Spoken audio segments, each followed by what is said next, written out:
badde anti gwe njagala ne mutamumpa yavudde n'agamba atya fe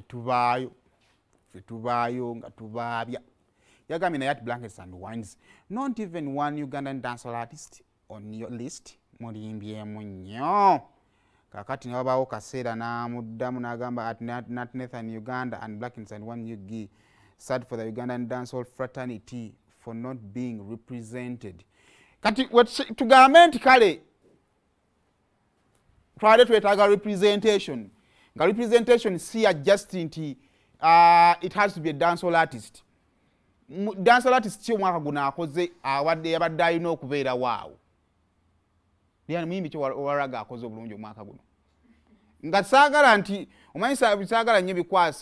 bikwata ebyo nti twagala dancehall artist buli omu nga ajali najja twagalanga omwaka guno akikoleredde nga alina oluyimba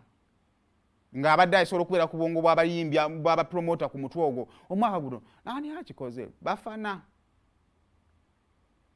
tuba tumututenga legendale ani sikulimba iwo ndoza n'abadancehall artist namwe mu lulaga temukya competinga nnyo nga mwa competinga nga luli nga mu nnyimba 10 osangamu ennyimba za raga 3 simanyi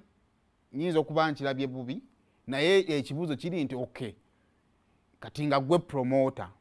mumangu awo okutambulira mpaka ndowooza kamere bamuleetedde ku basis ya mukwano gwe nti bali bakozeeko n'oluyimba ne bagamba nti jangu kakati nga mu kaseera ako muyimbi ki omukubi wa raga yabadde akuli ku bwongo mu kaseera ako gamba nti kakati ngeri gye tuleese ono naffe kakatute Munnayuganda ono kubanga yaliwo yakikuba nga tetuleeta blessing tulwakuba oli mukubi wa dancehall ekyo nakyo ndowooza side eyo nayo bayinza oba side eri ntuufu tibapromota bayinza oba tebakifaako naye nammwe side eyeeno tusaba ekiba kiboogerera gube muziki omuziki gubeewo tugambe nti muyimbi guno temwamuleese alina oluyimba bwe luti ate simwandibadde mumuwa omukisa ne bamumanya ku international scene bwe ndowooza awo nvuddewo white party